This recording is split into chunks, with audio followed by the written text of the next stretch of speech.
What body type are you, and how does that affect your training?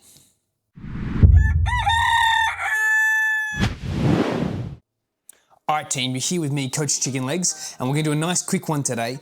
We're gonna identify what body type you are, what body type your clients are, and then how you can use that information to help with your programming, okay? Really tricky one, team, because some people want to be one body type, but in reality they're others. And it's having an honest conversation with your client to tell you and tell them what they are, so that way you can best attack their programming. Trying not to live in the world of polite. This is one of those things that we just rely more on science than we do on opinion. That's okay, but I do advise you to have an air of caution and be kind, be gentle, don't tell them one thing or another. This can be questioning of people's beliefs, and we don't want to offend anyone. But when we're looking at the science of things, there are three body types. There is an ectomorph, there is a mesomorph, and there is an endomorph, okay? Now, these are big fancy words, and your client doesn't care about it. They don't. What's an easy way to think about it is three sports. I think soccer, I think AFL for Australia, or hockey for the rest of the planet, and then rugby, or you could do American football for the rest of the planet. So soccer, AFL or hockey, and then rugby/American football. Think in your mind the different kinds of athletes that represents. Soccer people, thin, quick, slender, very, very lean.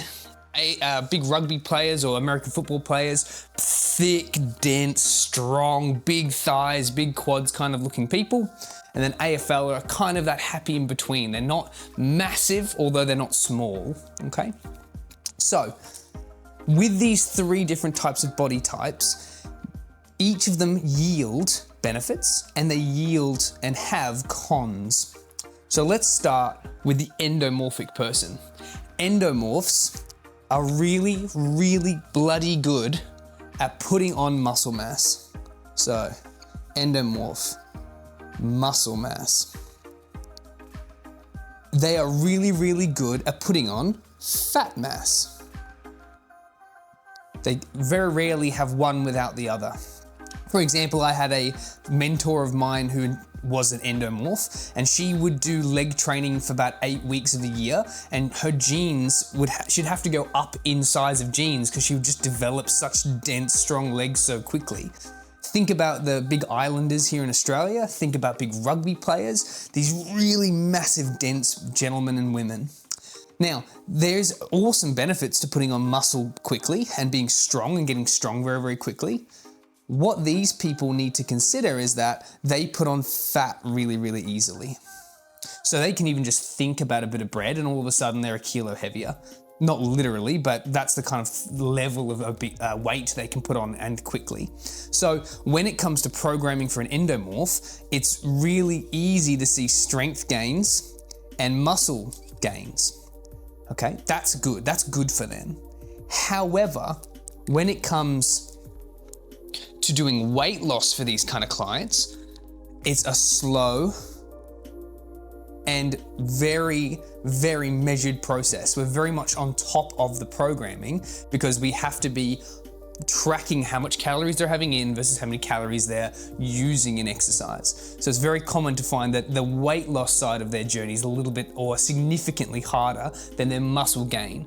Most endomorphic people want weight loss, commonly in the general public or when I've been dealing with people in traditional gyms, okay? Since they put on mass so easily, it doesn't make, most of them want the ability to lose weight. So they look at ectomorphic people who are a bit thinner and are envious of the leanness of their bodies. But for them, the benefits is muscle gain.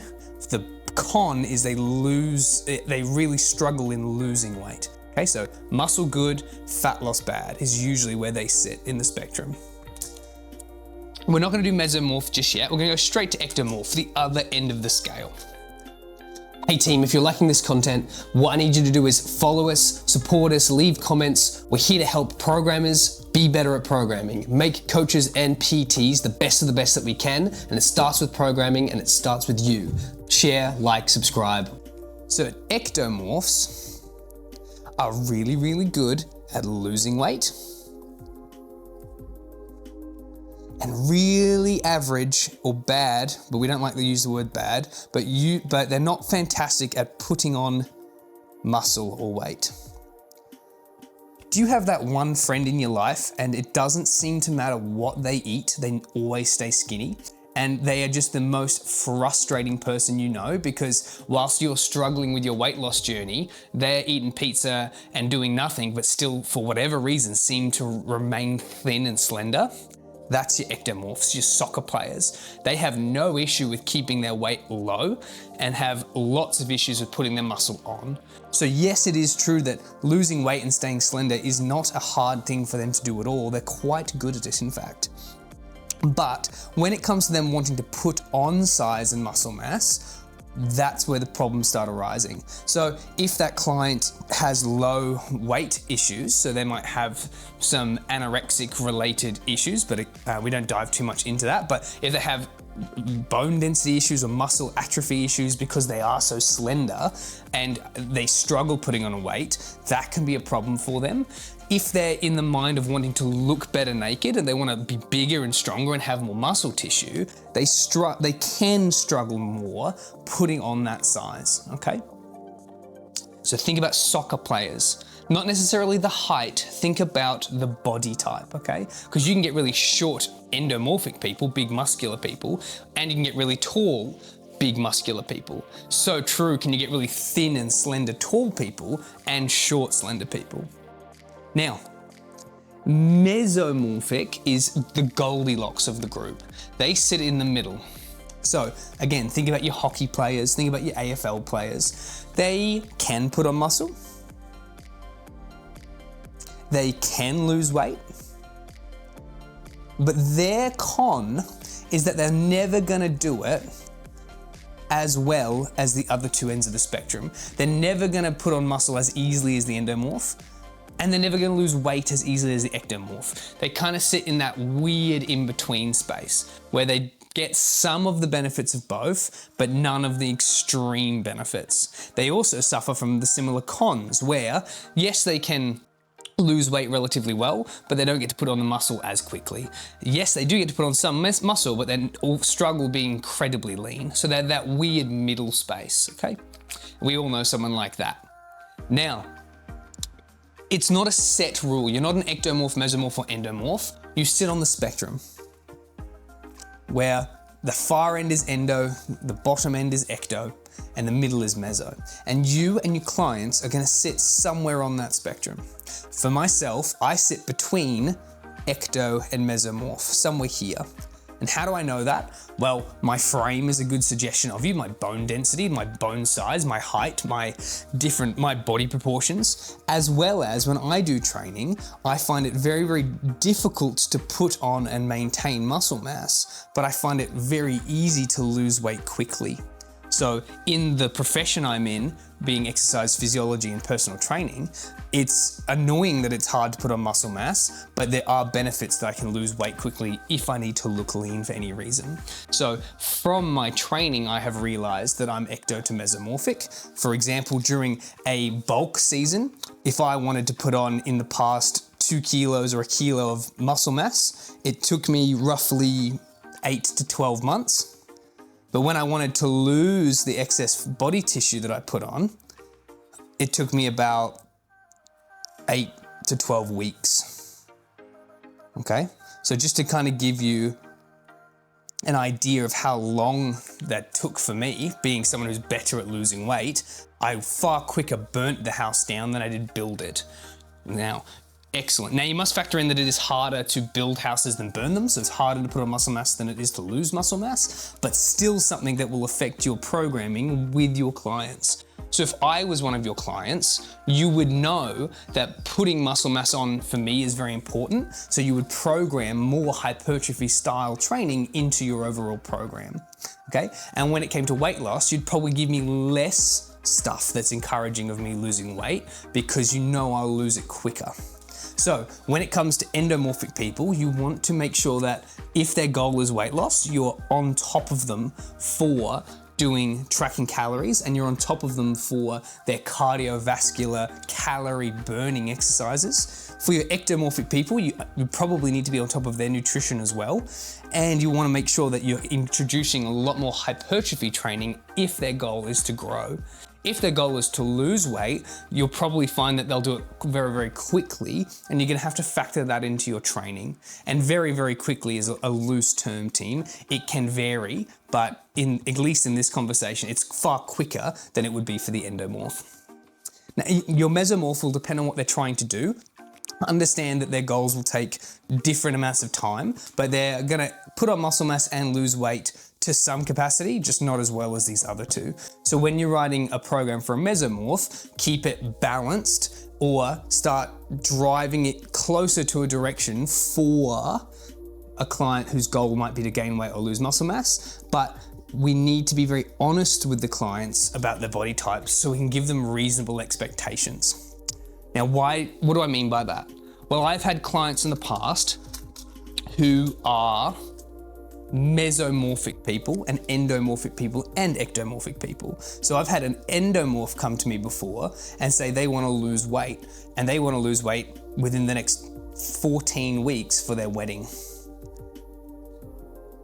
Now, we found that the goal of the weight loss in that amount of time was reasonable. It wasn't like 20 kilos, but I told them about the body types. I told them that they likely sit inside the endomorphic space, and that weight loss is gonna be the hardest path for them, and they need to factor that in. When I have ectomorphic clients, usually they're younger gentlemen who want to gain muscle mass, I tell them what body type they are and that weight gain is the hardest path for them. And they need to be very disciplined in their ability to do this, and in their programming and in their tracking. So telling the client what their pro is and telling the client what their con is. When I get mesomorphs, again, if they want weight gain or weight loss, it doesn't necessarily matter, but I will tell them where they sit in the spectrum, and then I will give them their pros and cons, that they get some benefits, but I also get some cons. They don't get the extreme changes, but they also don't get extreme losses. So that's their middle. So I challenge you to this. I want you to look at all the clients you have and tell them, or write down if they're ecto, meso, or endomorph, or where they sit in the spectrum. If you don't have a lot of client base yet, next time you're out and about, going to the shops or doing whatever it is that you do, I want you to look at the people walking around and tell me, are they ecto, meso, or endomorphic people? Don't just look at their weight. If they're just a heavy person, that could be a multitude of things. Look at their bones, look at their body structure, look at their thighs, their calves, their legs, look at their necks, their heads. What does their structure look like? Yes, large amounts of body tissue can indicate to you that someone is an endo, ecto, or mesomorph, but it can also indicate to you that their diet isn't in the right place, or they have a degenerative health condition, okay? So keep that in mind. Usually just look at their structure, their bones, how much muscle tissue they have, where they're keeping it. Legs is a good indicator for me when I look at people's legs. If they have really, really thin calves, it could potentially be an indicator that they're more ectomorphic, more designed for quick running and zipping around. But this is a skill set you'll develop. There's no right or wrong way to do this. Just as you go around, take a stab at, is the client or the person in front of you an ecto or mesomorph? Have fun, it's a great skill to develop, and tell your clients what you think they are. Done.